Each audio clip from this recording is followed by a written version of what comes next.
Welcome to the Breaking News Bears podcast. I'm your host, Chris Capone, joined alongside my co-host once again, Evan Davis. And the pitching market in the MLB offseason so far has been the dominating topic of discussion, with the obvious big name of Blake Snell off of the board, but other solid rotation pieces dropping as well, like Yusei Kikuchi and Frankie Montas, for example. Now, how does the pitching market impact other free agent pitchers still out there like Corbin Burns and Max Fried? We'll discuss that and a lot more, including predictions on the remaining free agents and some of the older players available, and what's next for their careers given the market. And of course, we'll be having a discussion on Juan Soto as well, including new reports about his potential contract. But first, Evan, let me ask you, what do you make of the pitching market right now? I mean, we saw Yusei Kikuchi kind of set the tone early with the 3 year, 63 million, which was kind of what might have been expected. I didn't really think a guy like Yusei Kikuchi would get 63 mil or $21 million a year, just given his age and attrition. I mean, he didn't even pitch in the postseason for the Astros. Granted, they didn't really make it that far, but I was kind of shocked by Matthew Boyd's contract, like 2 years, 25 million. That almost just feels like a slight overpay for a pitcher in Matthew Boyd, who was kind of used sparingly in his role with the Cleveland Guardians. A guy that was coming off of an injury, and he has great strikeout stuff, but he's also has walk issues as well. We saw that in the postseason kind of uh, shorten his starts as well, just given the high pitch count. But really interesting that out of all the teams to go after Boyd, it would be the Chicago Cubs, and we'll get into it later about how the Cubs are linked to Garrett Crochet. I mean, now you have three left-handed starting pitchers in your rotation, and then maybe you have Jamison Tyone, Javier Assad you could throw in there. There's talks about Roki Sasaki joining that rotation. But I mean, my God, like I just don't understand with the Cubs. Like, yes, you want to have a lefty here and there, but with all these platoon bats that are in the MLB, I just don't see the obsession with left-handed pitching. Yeah, and you already talked about it with, three of their top starting pitchers now are all three lefties with Imanaga, Justin Steele, and now Matthew Boyd. And yeah, Matthew Boyd is such a weird, like, I wasn't expecting him to go around for 15 million per season, like with an AAV. It's just like he had eight starts last year, Mhm. um, or like this past season, three really good starts in the postseason, but it's like two of them, or like he played against Detroit and then one Mhm. against the Yankees, and it was like, okay, but the year before that with Detroit, he wasn't good. Mhm. 15 starts with a 5.45 ERA and a 1.1324 whip. Like, I get it. Left-handed pitching is kind of a commodity. Everybody wants it, but Mhm. I really don't see the kind of the market for a guy who's been a really below average pitcher his entire career up until this past season where he had at his age 33 season. Like, I don't know. Yeah, I just look, I don't know. And again, with the Cubs, like I don't get it. Like you don't need another lefty in that rotation. I feel like there's just other solid right-handed pitchers that you need in order to build it out. And for Boyd, who will be 34 when next season starts, it's just like to give him that high of an AAV, it's a little bit of a shock. I don't think players and teams are really going to use that as leverage or whatever it may be, just, given that this could just be like a one-off type of thing. But, you know, he was really good down the stretch, was Boyd, but it's still a high whip for like the starting pitching market when you see guys getting 15 million.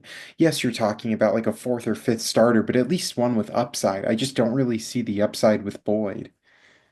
Yeah, it's like I said, career 4.85 ERA, like 10 years into the league, and it's like former Blue Jay draft pick though. Former Blue Jay draft pick. They always find their way back to Traded Toronto. traded in the David Price deal. Kind of a Hmm. legendary piece. But yeah, we talk about other guys. Aroldis Chapman signed yesterday for 1 year, 10.75 million. And I don't know what Boston is doing because I feel like they could have gave that same contract to Kenley Jansen, and I feel like he would have taken it. But It I seems guess like they weren't. he's off the writing's been on the wall that he's out. But still, it's like Aroldis Chapman, $11 million basically per like for one season to be your closer. I don't know if Aroldis can really. I know he's a Hall of Fame closer, like seven-time All-Star and all the other accolades, two World Series with the Cubs and the not the Yankees. The Yankees never won a World Series. Uh, two-time World Series, but it's still like, damn, really, Aroldis Chapman is gonna be the closer for the Red Sox going into this year? Like, do they expect him to really? He hasn't been good since being traded to Houston or not Houston, since being traded to Texas last year. Hmm. He was really good in Kansas City, and even there he wasn't the closer. And now like last year he was okay with a what was a 3.89 ERA, but it's like Yeah. I don't know if that's worth $11 million per year for a 37-year-old. I know the arm talent is still there. He can still throw like 103. He can still throw gas, but yeah, insane. I don't get it because, like, look, he's in the 99th percentile in strikeout percentage. He struck out 37% of his batters, a 3.79 ERA, a 2.98 expected, a 165 expected batting average. But the reason why it's a 165 expected batting average is because he walked nearly 14% of his batters. So that doesn't even count in the batting average numbers. But I mean, yeah, you're talking about a guy that walked 14.4%. You can lower that percentage to 14. You can raise it to 15%. I don't get it. Like, and when for relievers, when you're talking upwards of $10 million, like you're talking about the upper echelon of relief pitching. And I don't really see that. Like, you look at like Tanner Scott's deal, for instance, that may be to come. We're talking about $18 million, and that's for the best left-handed pitcher in baseball who strikes out a lot, but also doesn't walk a lot of guys. So you're talking about 7.25 million less for a guy that's like 6 years older and that walks a lot more. And I just don't know how it's really going to work in Boston. I mean, left field is really a dead zone. It's awful for pitching. And I don't really see why Aroldis Chapman continues to get all these 1 year deals. Like his numbers aren't that great. Yes, he had the 98 strikeouts and 61 and two-thirds innings pitched last year, but he also had a whip at 1.35. Like that's just not a great number for a reliever. I mean, the strikeout numbers are always there with him. Like I said, the arm talent is always there. Like he can still throw gas and he's still a really dominating lefty, but Mhm. it's command issues.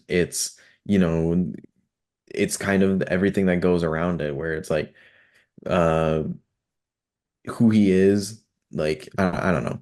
It's just Mhm. it's a weird contract I think for Boston because I do think I feel like it would have made more sense to go for a more safer option and like a Tanner Scott. If you're gonna spend money on a reliever, you can give Tanner Scott like a 12-year 12 million per year deal and Mhm. he'd probably sign for that. It's just like I don't know. I feel like Aroldis Chapman in the big 2024 is kind of an iffy and it's a huge like question mark going into everything. Mhm. No, yeah, for sure. I I don't understand it, but I mean, good for Boston. They also wanted a left-handed reliever. I don't know if they really had anyone notable, and I mean, you're not bringing in Aroldis Chapman for leadership, so might as well just bring him in to pitch. Yeah. Uh, One last name that was also signed in the recent days was Frankie Montas. And this is kind of an interesting signing because we discussed about Frankie Montas before. Hmm. Was he going to go back to Milwaukee? Was he going to, find another home? I think we had brought up, I think Philadelphia was maybe a Hmm. situation for him. But he goes to another NL East team and he goes to the New York Mets, which is kind of interesting because, you know, New York has kind of been pegged as the situation landing spot for Corbin Burns if they weren't to get Juan Soto. Um, and they do need rotation help with it just because guys like Sean Manaea might not be coming back and Luis Hmm. Severino is another question mark as well. And Frankie Montas, he's an average starting pitcher, 150 innings last year, 148 strikeouts. But his season in Milwaukee since being traded to Milwaukee, he kind of had a better, start to everything where he, 70 strikeouts in 57 innings, a 4.55 ERA, which is slightly better than what he was doing in Cincinnati. I But still, mean, it's like he's a good fifth starter for a team. yeah, it's just I don't get the 2 year deal. I mean, there's a player option that comes with it, but like, I mean, you look at his percentile rankings from last year. His pitch run value was horrible. His fastball run value was horrible. His off-speed run value was horrible. His expected ERA was horrible. His expected batting average horrible. Like. He only struck out nearly 22.5% of the batters he faced. He walked 10%.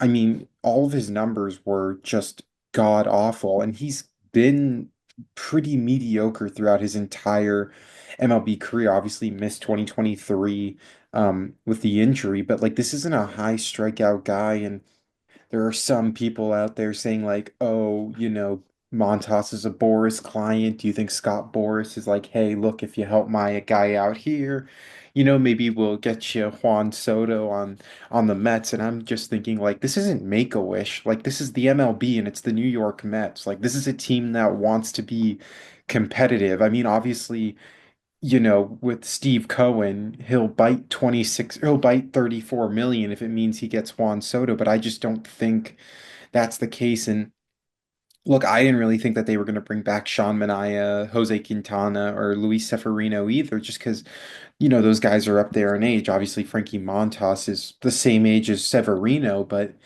I just think the way that Severino pitched last year in the regular season and into the postseason, he's also probably looking for closer to maybe in the $20 million per range. But I don't know. Like they traded for oh my God, what's the guy's name on in Oakland that they traded for the Paul Blackburn, I think is his name, Yeah. right? That they traded for and Yeah. like he was horrible and like no one understood that trade and I think it's a similar thing here where it's like no one understands this signing because I just don't see what like regardless of who else the New York Mets sign, you can't tell me that Frankie Montas is a name that's going to be thrown into your starting rotation come the playoffs. So you're paying for reliability and for a fifth starter, but when you're the New York Mets and you have all this money to play with, I just don't think Frankie Montas is really like a guy that you would want to have. Yeah. It's I don't know. It's a contract where, 17 million per year is a lot, especially for like what we said. Like he's on Matthew Boyd level range where it's like fifth starter, and it's crazy how much the fifth starter gets on a team. Yeah. Um, yeah, it's just a crazy, situation. Uh, Yeah. moving on, you know, just searching up right now, looking at Blake Snell. Did you know it's his Mhm. birthday today? Yeah, it is. Yeah. Bro, what a good birthday gift, bro. Gets to celebrate being in LA, making Yeah. 182 million after nobody wanted him last season. I know. Uh, Yeah. it's happy birthday, Blake Snell. You want to start singing for Yeah, no, but it was him? funny because like yesterday was his press conference and they were like, is money really like about the deferrals and all that? And he's like, yeah, we were able to work something out. And like he posted that on his Instagram. I didn't realize how often he posts, but like so the top comment was, yeah, I'm sure it's easy to defer 66 million when they give you 52 at signing. Like I'm sure Yeah. that was really hard. Also, it's like bro's been in the league for so long. Like they don't need this money right now. I feel like it's actually better to get deferred money Yeah, because then because you're smarter with it over time. yeah, it's the interest thing. Like it's gonna go up, Well, there's or no interest on it. There's no oh, there's no interest on the interest. Oh, deferrals. oh shit. Yeah. But it's like, yeah, I don't know. These guys already make so much money. Like how much has he made throughout his career up until Well, now? like It's he's like it's already like made a good amount, and he also has all the endorsements and the yeah, brands and everything. Like 80 he, 83 million made up to his career to this point. Like okay, so he like did 50 when you count taxes and agents and all that. yeah. So it's still it's a crazy amount. And Hmm. like the average person doesn't need more than like $2 million. Well, Yeah. I guess in this economy, I don't know. But still, and living in California for him. Yeah. So But still it yeah, makes happy birthday. Here's 50 M's in the bank. yeah. So I guess we'll talk about more, as this pitching market has been set, there's still some other notable free agents. Most notably Corbin Burns and Max Fried. Hmm. Um, I want to get what are your thoughts on those two specifically right now before we talk about like a lot of the lower ones? What are your thoughts on, what do you think they might go for right now? Right. Yeah, I want to do this like we're giving an actual contract prediction with the team. So now that like I guess the quote unquote first domino in the pitching market has fallen with Blake Snell, who forget the deferrals and all that other stuff. Like he got it was what, like $34 million. AAV was like around 32, 34 million. And you would think that Corbin Burns would get around that as well, just because like look, they're both phenomenal talents. And I like when Blake Snell is on, he is one of the best pitchers in baseball. We saw like in those last 14 games a 1.23 ERA and opponents hit 123 against him. But anyways, when you look at Corbin Burns and Max Fried, I look at it and I'm thinking to myself, how does Baltimore let go of Corbin Burns? Just given the fact that there's new ownership there, there were reports that Corbin Burns has no interest in re-signing with the team, so I'm going to take that as it is. And I'm going to say that Corbin Burns, I was thinking about it for a bit. I think Corbin Burns ends up in Atlanta on a 7-year deal of $225 million. Okay. And I look at the Atlanta Braves, you're obviously losing Max Fried. Charlie Morton's getting up there in age. Spencer Strider, they already said he's not going to be ready at the start of next season, which is a little concerning because he's now coming off Tommy John, I believe it is. You have Reynaldo Lopez, but let's be honest, like his expected ERA did not match what his actual ERA was. And for a team like the Atlanta Braves, who lost the division for the first time in a while last season, got smoked in the wild card against the Padres. They need another ace and they need someone to counter with Spencer Strider, but they also need someone to pick up Max Fried's load. And you look at the way the Braves contracts are, they can very much afford this. And Alex Anthopoulos, as you know very well, he knows how to cook when you give him some ingredients. So I think the fact that they missed out on Blake Snell, I don't even know if they cared for Blake Snell, but I just think the Braves are going to be aggressive and try to match up with the Phillies in terms of starting rotation depth. So I like your prediction of, 7 years to 25 to the Braves. My current prediction is 6 years, 200 million to the Mets.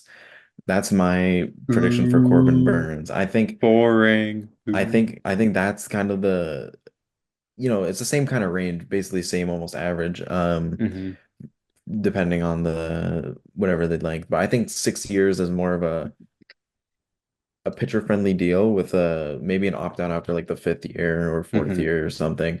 But still, it's like I still think Corbin Burns is if I think it's stupid that Baltimore isn't, throwing the book at him and trying to pay him as much as because you look at that playoff start, he did everything he could for that team and they couldn't squander any runs for him. Like it's disappointing that this is probably going to be their most consistent pitcher they'll ever have because the Hmm. rest of their rotation this year was god awful and couldn't stay healthy. Hmm. Um, and now it's like, well, our best piece, well, we're gonna have Zach Eflin as our ace next year if we don't Yeah. sign someone like Max Fried. You need to put everything you can to try and re-sign Corbin Burns. You traded who's it?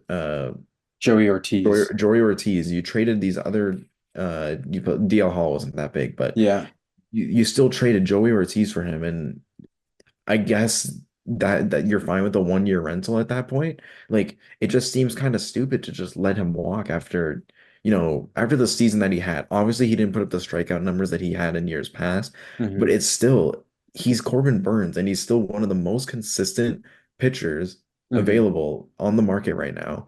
And give him a big contract, but it seems like no matter even the ownership change, they still don't care about spending money in Baltimore, and it's kind of sad because they're gonna have to eventually pay Gunnar Henderson and Adley Rutschman, and it's just I don't know, it doesn't make sense. Yeah, no, I agree. I mean, it could just be like the Orioles are offering him a contract and he's just not going to take it because he doesn't want to live and stay in Baltimore. It could just come down to that. Yeah. Moving on, Max Fried is another free agent that is still out there. I want him on the Not Dodgers. going to be a Dodger anymore, but there still are some other teams that might be looking to get him. And one of the teams I was thinking could get him, the team we previously mentioned, the Chicago Cubs. I think they would be. Yeah, because why not just bring in another lefty? Yeah, why not just go all in on it? I think that's. I'm joking. The team that I actually think will, I think he's gonna go back to Atlanta at this point. I think Ah, a 6 year, like $150 million deal.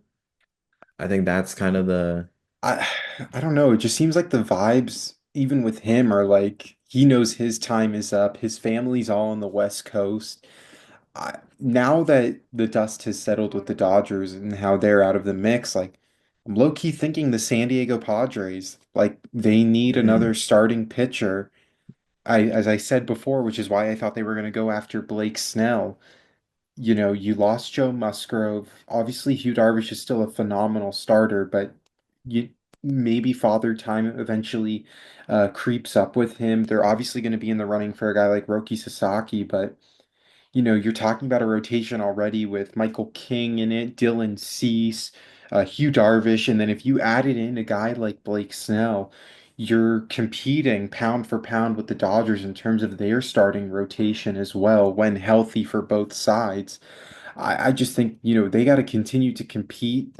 This is the closest that the division has ever really been. I think it's fair. I've said it on numerous occasions. I think that the Padres are the second best team in baseball. AJ Preller, we've seen is no stranger to spending and giving up whatever it takes to build his team. So I just think, Max Fried, he grew up, obviously was born in, I believe, Santa Monica, Harvard Westlake, is an LA kid, but if LA doesn't work out, like San Diego isn't that much far of a drive either. yeah. That's another spot that Oh, makes sense. in 6 years, 180 million. Oh, Forgot to say okay. the contract. 30 mil average, all right. Yeah, I think he's gonna get 30 mil a year.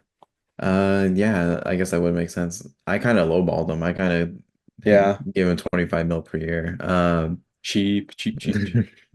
But yeah, now I guess we could talk about, I sent you this post, or not sent you, but I asked, is Walker Buehler resigning? Because Yeah, he just randomly posted, what was it on Monday? Or yeah, it was on yeah. Monday, where he's just like, who else but WB? And it like blew heart with the championship thing. And then the first Yeah. person to respond was Miguel Rojas and was saying, who else? Like, it just seemed like, oh crap, we're gonna get the Jeff Passan notification that Walker Buehler re-signed on like a $20 million deferred deal. Like that's what I was expecting, He but just gets paid $1. yeah, it still seems weird that like, or not weird, but do the I'm pretty sure he's leaving the Dodgers, and I that's just kind of the hunch that I'm having right now with Walker Buehler, and I don't really know what team would be the perfect fit for him, just because he's kind of a question mark, but. I do see a team like, potentially Cleveland as like Yeah, a stomping ground for him, just like a 1 year deal worth like 20 million. I think that could be kind of a deal. I know he got the save to end the World Series and he was big throughout the postseason at times. But I still think his overall season from last year, where he was just not good, yeah. kind of brings down that value. And I think he needs like a 1 year deal, like a gap year, where he can kind of build that value back up for a more consistent long-term contract. And I think Cleveland is the perfect spot for that, where they need starting pitching. Why not throw like a 1 year deal at Walker Buehler and see if it sticks to the wall?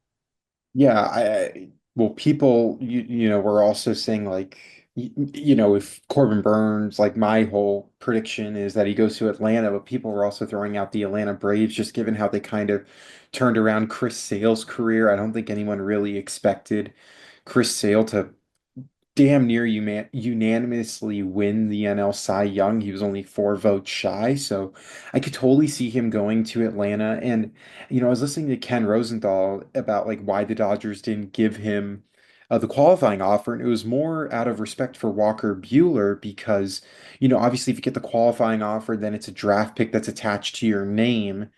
Uh, so I think the Dodgers just did that because then, if a draft pick is attached to Walker Buehler, that might deter, if he gets a 2 year deal versus a 1 year deal, or maybe someone bites the bullet and gives him like a 3 year deal. I don't think he gets that. I think he would get like a 2 year, maybe like $30 million contract with a team option attached after the first year.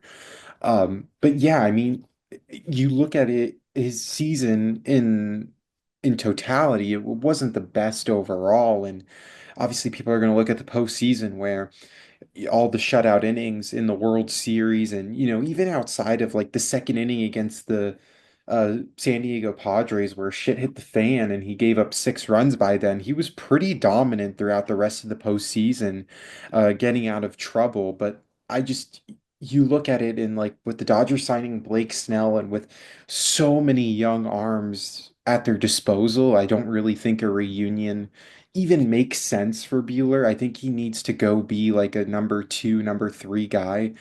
Cleveland does make sense. I had Bueller going to the Braves at 1 year, 15 million. You can make it maybe 2 years, 30 million.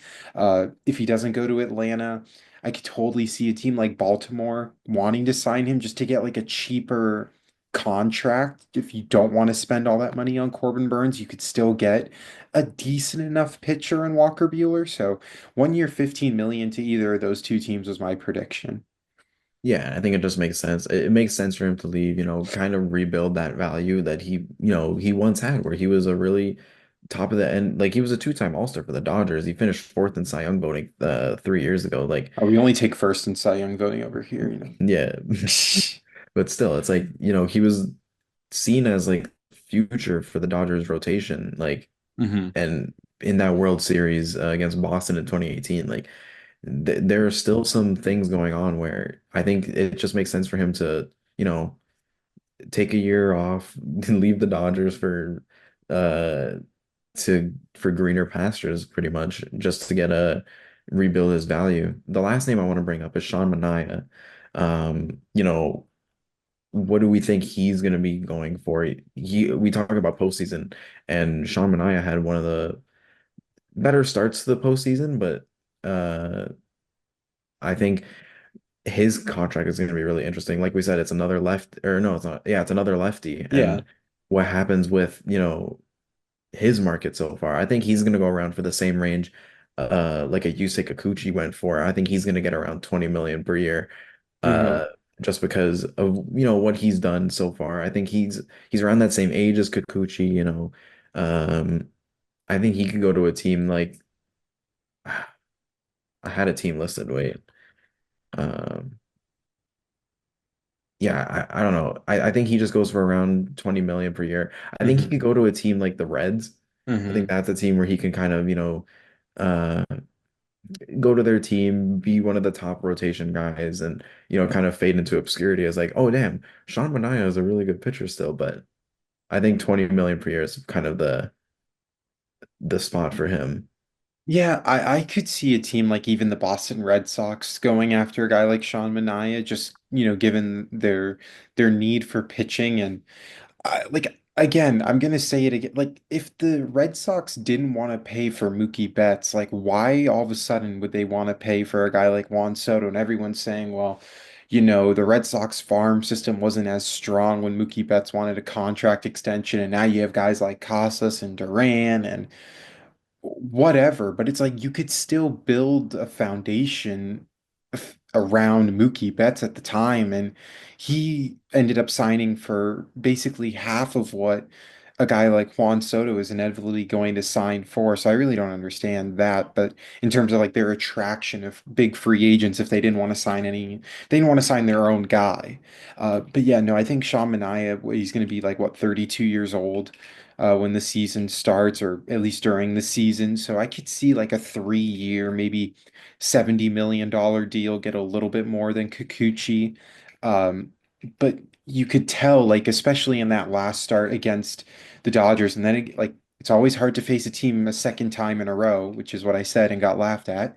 But you could tell that his arm was kind of burnt out. Like he left a few meatballs over the plate.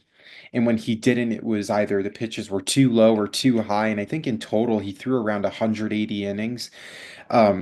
Which, I mean, if a team goes on a deep playoff run again, you're probably going to see that. And it's just, you could see his arm getting burnt. But I mean, you can't really fault him. I just think I agree with you, though, that maybe a little bit more than Kikuchi, but like not obscene. Yeah. Moving on, we'll quickly talk about, kind of the older players going into free agency. There's still Justin Verlander, Max Scherzer, and Paul Goldschmidt. Mhm. What happens with these guys? Like, Verlander is going to be like what, 42 going into Yeah, next year? 42. Yeah, something like that. And we've already seen the fall off where it's like I think it's time for bro to hang it up. Like since coming, like he wasn't able to stay healthy this year, like 17 starts, and basically after that first stint coming back from the IL, he was awful. Like Yeah. he couldn't do anything right, and he wasn't even on the postseason roster at all for Houston. Granted, it was only for the first round, and they got swept in 2 games, but still, it's Yeah. like the Astros. What like? Do you give him a contract like a 1 year, last dance kind of a deal? Like, I don't know if there's any other team that's really gonna want to give him like a huge contract. And if I'm Justin Verlander, I already made a lot of money just going to the Mets for that year and then being traded back to Houston. Yeah. Like, I think either it's time to hang it up or it's time to just, God. take a 1 year deal and like a last dance kind of thing, like an Adam Wainwright, just even if I have an 8 ERA, just throw me out there every fifth day. But I don't think a team like Houston is going to want to do that. Does he go back like, and I don't think that a team like Detroit's going to want him back because they're trying to build on something. It's Mhm. different when it's like the Cardinals when they were inconsistent the whole year, so they didn't mind throwing him out there. But it's you still don't know what's gonna happen with. I think for him, it's best to just hang it up, go Dude, out on top. I forgot that Verlander was a Met. Like that was wild to me. I completely forgot that he was a New York Met Yeah, because he barely pitched for them. I mean, like, yeah, he threw 94 innings of a 3-year contract. Like, and he wasn't even that great in those 16 games that he played with them. But look, Justin Verlander is a guy where it's like, yeah, you owe him whatever, but at the same time, it's just I I don't see how it gets better. Like the only two teams I see offering him a contract are the Astros and the Tigers. And even then, it's just like Verlander is going to be 42, as we mentioned, when the season starts. I think it's just time to hang him up. Like respectfully, him and Scherzer, they're just, I mean, they're done. Like you saw Verlander, like he didn't even crack the postseason roster with the Astros because in 17 starts he had a 5.48 ERA and a whip at 1.4, and that was in 90 and a third innings pitched where, he didn't look strong in those games. And even then it's just like, oh God, it's so hard because like I'm sorry, not Max Scherzer, Justin Verlander deserves to go out on his own terms, but you could see him slowly declining, like only 74 strikeouts in 90 innings. That's not what we're used to seeing from Verlander, especially, I mean, obviously in his prime, but I think you just gotta end it, man. Like it didn't end well for you last year. I don't think you want it to get worse, and I just think it's time. I think it's time, especially for a guy like Max Scherzer too, who like he also has just been dealing with so many injuries. And again, I think we said this, but like, what were the Texas Rangers doing with all these stupid contracts? Like with Jacob deGrom and Max Scherzer and all that? Like, just, I don't know. But yeah, I think it's time for both of those guys. And even Goldschmidt, I think like maybe he gets another 1-year deal because it's easier for like a DH type of guy. But I mean, he also just declined a lot last year. yeah. And you talk about the Rangers, they got a World Series out of it. If they didn't get a World Series out of it, it Those wasn't guys even. didn't even pitch. Those That's what I'm guys didn't saying. even That's pitch. what I'm saying. If they didn't get a World Series out of it, if they like, it would have been viewed as one of the worst, like one of the worst. Uh, I still think it is. Like, yeah, it still is one of the. It still is really bad, but it's not. It's kind of viewed better because they at least won something, even though they didn't play. That front office kind of saved themselves by winning a World Series because they could say, well, we made other good decisions and we got, a World Series out of it. They traded Cole Reagans for Aroldis Chapman oh and they still ended up God. winning a World Series. And Like, Chapman didn't do anything either. yeah, like it's an insane thing that comes out of it. But yeah, I think you're right when it comes to I think Scherzer will go 1 more year. Hmm. I think there's more likely for Scherzer to end up in a competitive situation just Yeah. because I know he only had 9 starts, but he was still decent in those 9 starts. Yeah. Uh I think there's still a chance for him to end up somewhere, but when it comes to Verlander, it's cooked, bro. And like you said, with Goldschmidt, it is easier to get like a 1 year DH kind of a deal. But Hmm. yeah. Um, moving on. We'll quickly talk about some other free agents that are still remaining out there, and ma mainly the first baseman market. But Hmm. what do we see with, players like Pete Alonso, Christian Walker, Anthony Rizzo? Like, what do we see with these guys? Uh, I guess I'll ask you first. What you can take your pick. I'm sure it's going to be Pete Alonso though. Yeah, I mean, Christian Walker, I think I feel like he's already been house shopping in the Bronx because I just don't see how the New York Yankees don't walk away with Christian Walker. Just, this is a guy that obviously um he has the power. He brings the boo. But like a guy that can hit 25 to 30 home runs, plays really good defense. I mean, this is a guy that you can really just pencil, like you could just slot him into your lineup and not really even blink an eye. And obviously he's up there in age, is Christian Walker. So like he's probably only going to get like a 3-year deal. Like he's 33 years old. Does strike out a little bit too much, which fits perfectly into the Yankees system. But I just think for a guy like Christian Walker, get out of the NL West, stop playing my Dodgers, go to the Yankees, go bully another team and have really good numbers against them. But I just think he goes to the Yankees, and I think he goes to the Yankees on a 3-year, $60 million deal. Just I think that makes the most sense. I think he's worth 20 million a year, maybe even a little bit more, just given the Gold Glove defense that he could play at first base. Maybe I'm shortchanging him, but I definitely gonna think it's a 3-year deal somewhere in the $20 million. Yeah, and it's kind of interesting when it comes to a guy like Christian Walker because he is one of the like probably one of the most consistent defenders at that position, and it's like I do see the Yankees kind of at that spot for him to end up as a replacement for Rizzo, and Hmm. they were starting John Birdie at first base in the postseason just because like Rizzo was terrible, like Oswaldo Cabrera was terrible. uh like they had really no one to play at first base, and someone consistent like Christian Walker could be there night in and night out. See a team like, the Astros trying to go for another, first baseman experiment after Jose Abreu didn't work out. Hmm. But I think like, yeah, a 3 years, $60 million deal, that kind of fits for a lot of these teams. Yeah, I think so. And I mean, when you look at Pete Alonso as well as another first baseman, like I I really don't know what his market is. Like I have so much trouble trying to figure it out because obviously he didn't have the best year last year. I didn't follow the Mets religiously, but eh, people are saying that he's going to get a 6-year deal. I just don't really know what that AAV looks like. I would assume that it would be maybe like 6 years at $25 million a year, whatever that checks out to.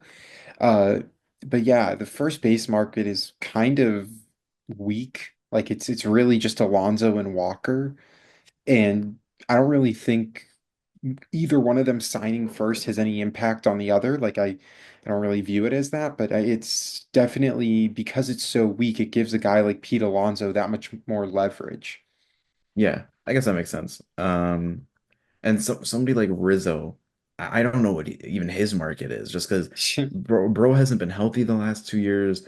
Obviously the concussion with Fernando Tatis hitting him, like it's kind of changed his whole career where he'll have a real hot start and then unplayable by the end of the year. Weird Yeah. situation for him. I don't know what team, kind of gives it. I guess it would have to be more like a team looking for just a bat, like a left-handed bat, rather Hmm. than somebody to play first base every day. Yeah, I would agree. I think with a guy like Rizzo, it's just more like a platoon guy that, he'll be a DH or even just a mentor, and then you can throw him in wherever. That's kind of like what we've been saying with Paul Goldschmidt too, is just like it's easier for position players because they don't they don't need to play every day. Like a guy like Goldschmidt and Rizzo, what out of 162 games, you're telling me they can't get into like 75, 80 of them? Like I don't think Yeah. that's really far-fetched to say. Yeah, it makes sense. It's just like, throw him out there a couple games. Like, and Yeah. that's basically where it comes to like the end of a career for a guy where it's like, oh, he's playing 80 games a season because he's our platoon guy. Like, Hmm. Throw him uh a couple hot dogs, he'll yeah, call it a yeah. night. Last two. the kind of like the shortstop position, Willie Adames and Hassan Kim. Yeah. What do we think about them? My prediction is, although I don't want it, it's Willie Adames going to the Blue Jays, and I don't want him going to the Blue Jays just because it's like, first of all, he's not going to be able to play. He's not going to play shortstop this first year because we have Bo, and then so they're going to put him out of position playing third. Uh, I just think it's stupid. I don't think it works well at all. I think the rumors of Willie Adames going to the Jays is kind of useless. Like it doesn't Or the do anything for the team. Dodgers. They don't need a bro. You got Tommy Tanks, bro. Tommy Tanks. But still, I don't see a world where Willie Adames comes to the Jays, and I really hope he doesn't. But if he were to sign with a team like the Jays, I think some team would offer him like 5 years, 150 to be a starting shortstop caliber. Yeah, I look at Willie Adames and, this is maybe the one time I would say that he goes to the Red Sox because you look at it with Trevor Story, who's just been ridiculed by injuries, just really unfortunate stuff that's been plaguing him. And this is a team with the Boston Red Sox where you kind of need another power bat and you need a shortstop. Like you need someone to play that position for you. I could totally see him going to the Red Sox. 5 years, 165 is what I think I said I is what I had as my prediction. If he doesn't go to the Red Sox, like people are linking everyone and their mother to the Dodgers. I could also see a scenario where that what was I thinking? I was just thinking this off the top of my head. I could totally see a scenario where Willie Adames ends up with the San Francisco Giants just because the prospects that they have coming up in their system just haven't really been evolving in the way that we thought they would. You look at a guy like Tyler Fitzgerald, who has kind of really struggled at the major league level, and it's not just from a lack of um, playing time at the major league level. Like he's had his time, but you look at their prospects in their system and just a lot of guys that are way too young at the shortstop position that are still not going to be ready for another 3 to 4 years. So I look at this team and I just think like Willie Adames makes so much sense. I know the Giants have also been linked to guys like Ha-Seong Kim, but why not go get a Willie Adames? Yeah, and it makes sense. Hassan Kim is a really interesting thing because he missed the end of the season with an injury. Hmm. Um, he's somebody that I could see, you know, just because of how good he is defensively. Hmm. Uh, I could see a team, paying him for. He's still 29. Like he's played short second and third. Like he plays a really good each position. Hmm. He can throw it. He can come in at any position and really help a team. And he's a decent bat too. Like he's an Yeah. average bat. Hmm. I really think Ha-Seong Kim is kind of the, ideal person to spend your money on at this point. Yeah, Um, absolutely. I'd say he's a lot better than Willie Adames just because, Gold Glove, uh, and you wouldn't have to pay him as much. He's not going to command 30 million per year to join your team. And I feel like he's someone that would fit more seamlessly just because, like I said, the multi-position availability where uh if you have a shortstop already, you could put him at second or third. And I don't think he has much of an ego where he's like, Yeah. no, I only play short. I only play this position. All right, Gleyber Torres. Yeah. Um, we'll talk about quickly, what are the Angels doing? Like, what are the Los Angeles Angels of Anaheim doing? Like these five guys that they've signed so far, like Kikuchi, Soler, Darno, Kyle Hendricks, Kevin Newman. What are we doing with this kind of staff? Like giving these players these contracts, trading for Jorge Soler. Like I don't know. I don't get what they're doing. I don't get it either. I really don't understand what they're doing, and especially with Jorge Soler. I know they traded for him like what 20 minutes after the Dodgers won the World Series. It's like, all right, Jorge Soler to the Angels now that we can make it official. But like Mike Trout, you kind of needed him to be your DH. That's what I thought the plan was because of just how injury plagued he is. But Jorge Soler can't play the outfield. Everyone knows that. So that's really interesting. I mean, Kyle Hendricks got moved to the bullpen because he was so terrible. with the Chicago Cubs, and I mean, you remember how dominant he was with the Cubs when they won the World Series and all that. So it's kind of just like, we want to get rid of you, but we have too much respect for you, so we're just going to throw you in the bullpen, and then you'll become the Angels' treasure. So it's just all really interesting. I don't really understand like what the plan is with them, but. And then like a guy like Kevin Newman, okay, like that's just like a utility guy that you could throw in wherever. And I mean, Travis d'Arnaud's a nice backup catching option to have with Logan O'Hoppe. Uh, but just a lot of like old veterans, and that's not what you really need on this Angels team. Like, I don't think any of these guys are under the age of 30, maybe outside of Kevin Newman. I don't even know how old he is, but just really, I have no freaking clue. Or no, none of these guys are below 30 that they signed or traded for. Yeah. So I don't get why. Well, I don't know what AARP maybe called, and now they want to, maybe some Yeah. early retirement sponsors. Yeah. Some last couple uh last thing we'll talk about today is, the big fish of the offseason so far, Juan Soto. Ken Rosenthal tweeted that bidding just reached 600 million for Juan Soto, and Mhm. I can't believe it just reached 600 million. I thought that was going to be the starting price for a guy like Juan Yeah, Soto. yeah. And when it comes to 600 million, I wonder what's the length of the deal. Is it a 10-year deal, 12-year, 13-year or something? Like, it's still kind of interesting that we don't know what the length of the deal is yet. Um, hmm what negotiations are. We just know it just reached 600 million. So, Yeah, I don't uh, know how true that is or not. Like that just doesn't make sense to me that yeah. deals even started with a five. And, I forget who reported it, but it was something saying that the Jays would be the highest bidder for Juan Soto, which I think is just stupid. They're not outbidding Steve Cohen and the Mets. I think if the Mets really want a guy, they will throw the Brinks truck at them. They will Yeah. throw every single penny they have in their organization that they can spend and send it to him. They spent 130 million for 3 years of Max Scherzer. Like, hmm they don't care about how much it costs to, pry away talent from another team, especially from a team like the Yankees. They want to pry that away from them because they Yeah. want to have that. They want to take something from the Yankees. It would be so big for the Mets to, oh, this is their secondary star. Let's just make him our main star.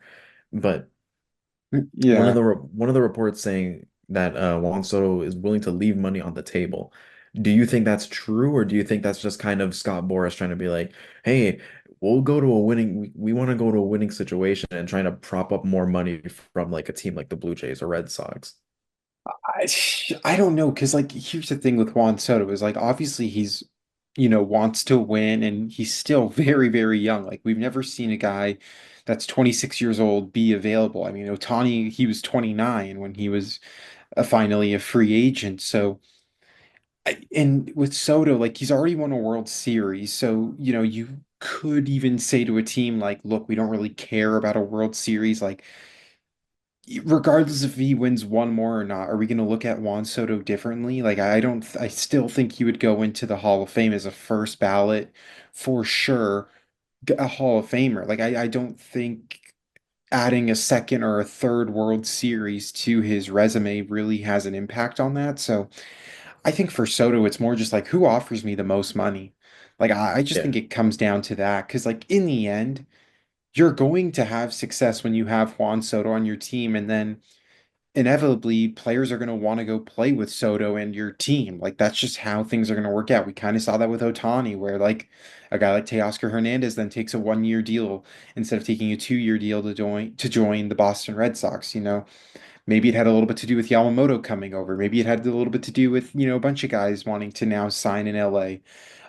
So I just think like success will follow Juan Soto. It's just I think it comes down to who offers him the most money is the situation right. But I don't see him leaving the Yankees. But then again, like like the Steinbrenner family, they really got to figure this out here, and Brian Cashman's got to figure this out because like although it's the New York Yankees and they are such a historic franchise, like they haven't won a World Series in a little bit now. So time is ticking, and they traded a lot to get him.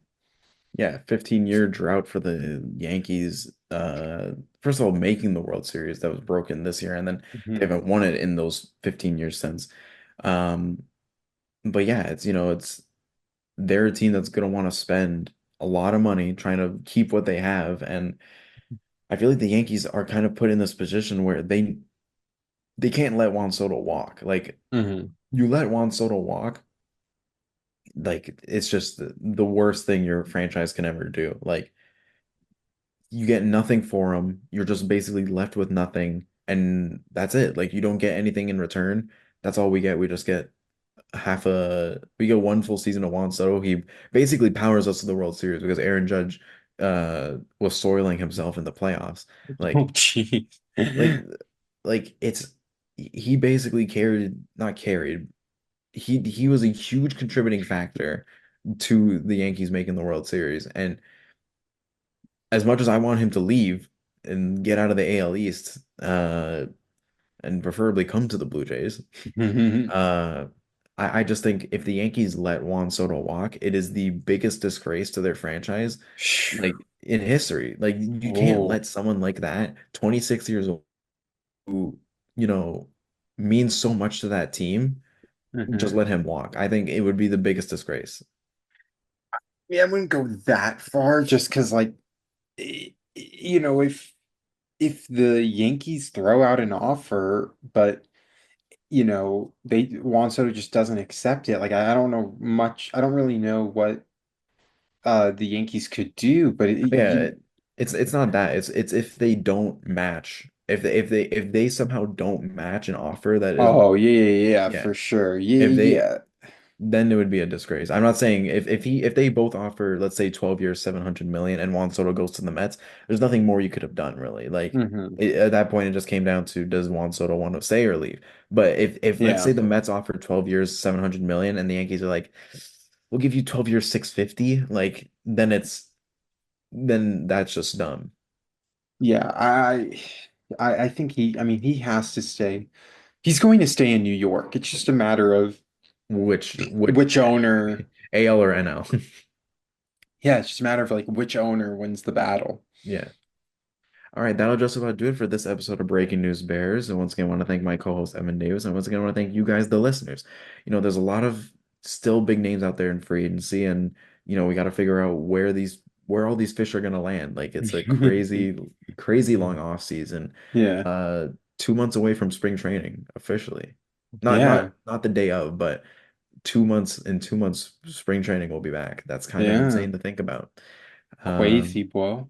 from Breaking News Bears. Thank you guys once again for listening. See y'all next time.